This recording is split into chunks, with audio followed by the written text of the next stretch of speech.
What's going on, everybody out there in computer land? Happy holidays from everybody here at Aftermath. We're all pretty festive except for the Grinch Corelli down there. But we're all sporting our fancy stuff we found on WWEshop.com. Check this out. They've got some interesting things like this light-up sweater. What, Okay, that is lighting up, right? I thought that was reflective. It was. Oh, you thought it was your eyes? You thought your eyes were the problem? No, it does light up. But Kevin's got some Drew McIntyre and Jimmy's of course sporting some Roman Reigns. Of course. Yes. He had to go with the blue. He was the blue brand ref. Exactly. Jimmy's also Jimmy's the big dog of Aftermath. This is true. Jimmy is the big dog of Aftermath. Not the head of the table? Okay. For the end of the year, we are talking about our win of the year, our full year win. And I'm going to get started because it's a controversial choice, but I'm going to explain why. My win for the entire year of 2020 is Thunderdome. For the problems that it has created or the things they've had to work out over time, Thunderdome has given the WWE fans a way to join in on the action happening when they can't be there. It's given the superstars not only something new to react to, but it can be interactive. We've seen that happen. Plus, we've gotten a lot more intimate stuff happening in the ring. We've gotten closer with the cameras. We've overheard more very intense, close conversations.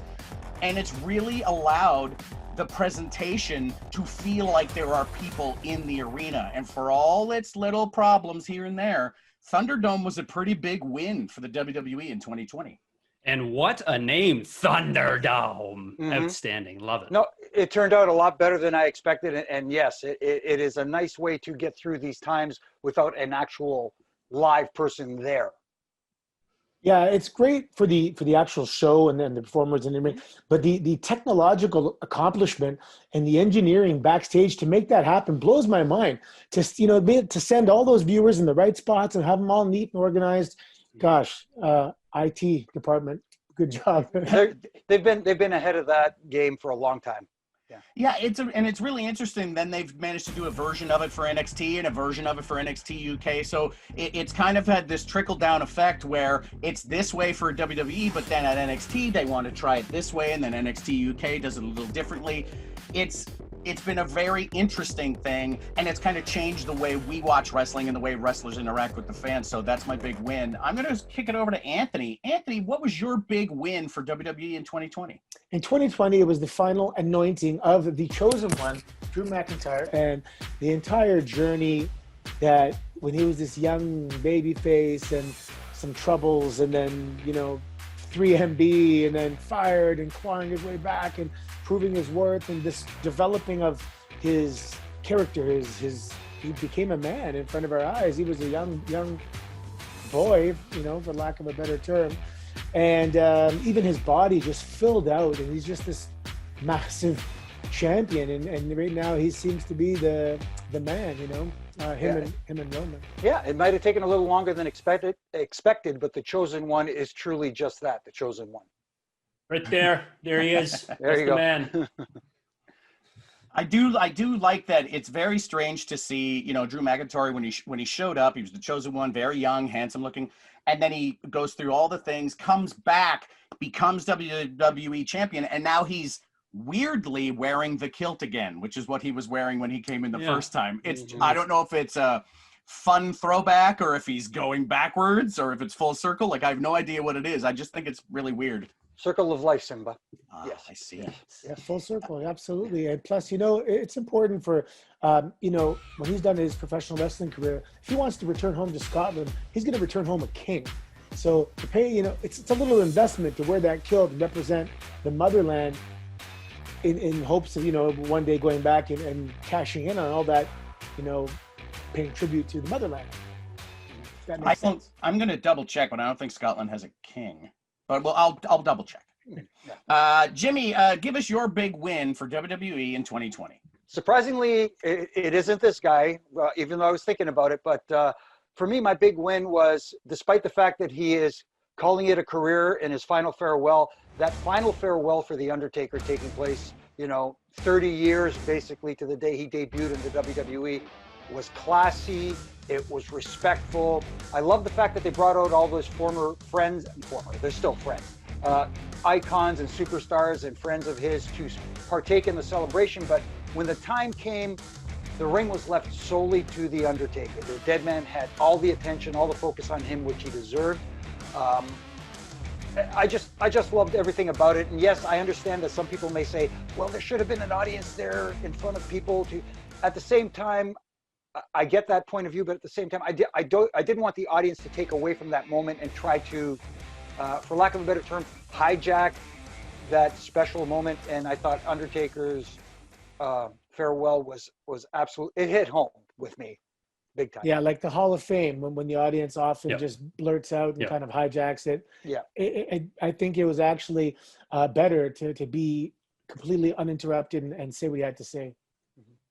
Yeah, I think, and even Undertaker's going to get that opportunity at some point. At some point, there will be an audience, there will be a crowd, there will be fans to thank the dead man for everything that he's done. It'll happen. At some point, you had to make do with what was available at the time. And that's what was available. And like Jimmy said, I think it worked out well. Honestly, I think it worked out as best as it could for the situation we're all in. And the fact that I got to see Savio Vega on my television one more time was 100% worth it for me. Cool. I loved Savio so much. Kevin, we're going over to you to close it off. What was your win for WWE in 2020? So, gentlemen, when life gives you lemons, you make lemonade. And I think that the year that was 2020 certainly was different. However, WWE, professional wrestling, it persisted throughout. Every single week, week in, week out, they gave us the Thunderdome. They gave us the Undertaker's retirement. They gave us Drew McIntyre's anointment. They gave us all these wins that we're talking about right now. And they gave us them because WWE was able to persist through the pandemic, through all the problems that they faced. We got professional wrestling every single week in, week out. We can argue about, we can talk about, we can say whatever we want. We can have all these monotonous conversations that mean nothing, but at least we get to have them. It's fun. It's fun to talk about. This is a welcome distraction from times that we needed it. We needed them from week to week, from time to time, and it was great. Nug, Jimmy, Anthony, it was awesome talking with you guys. And that's really what my win of this year was. We got wrestling every single week, and we got to shoot the breeze every single week. That's my win. Yeah, I can't think of any other industry that basically didn't skip a beat. The professional wrestling industry definitely was a trailblazer in terms of creating the Thunderdome, having people ringside with masks, plexiglass. I was proud to be a part of that industry, the industry that was so adaptable and felt that sense of responsibility, not just because they wanted to make content and wanted to keep making money, because they weren't making money. There's nobody in the audience. And there's other ways to make money. But the point is, Vince mentions it when he talks about other people, and a quality that he really respects in other people is a sense of responsibility. And that's what I got from WWE, that they felt that sense of responsibility. And I said sense of responsibility a lot right now, but you get the point. No, and in the words of the late great Pat Patterson, the show must go on, and that's exactly what the WWE has done throughout this situation, and it's something that other major sports leagues can't say, but WWE persevered through. So hats off to them. I find it super interesting that sports took a break, entertainment took a break, but sports entertainment did not take a break. It's been a constant thing. It's been a welcome distraction. It's been something to talk about when we've needed something else to talk about. And honestly, without it, we wouldn't be doing this. Mm-hmm. So, and I'm thankful for them providing the entertainment. I'm thankful for our fans for watching us on YouTube. I'm thankful for Kevin for joining us. I'm thankful for Jimmy, and sometimes I'm even thankful for Anthony. But what were your wins, guys, for the whole year that was 2020? Let us know what you thought was one of the best things. Use the hashtag AskAftermath. Send us those wins. Let us know how your holidays are going. And make sure to tag Jimmy Corderas in the tweet, because Jimmy gets lonely over the holidays. Yeah. We'll be back with more holiday treats and probably some uglier sweaters on Aftermath.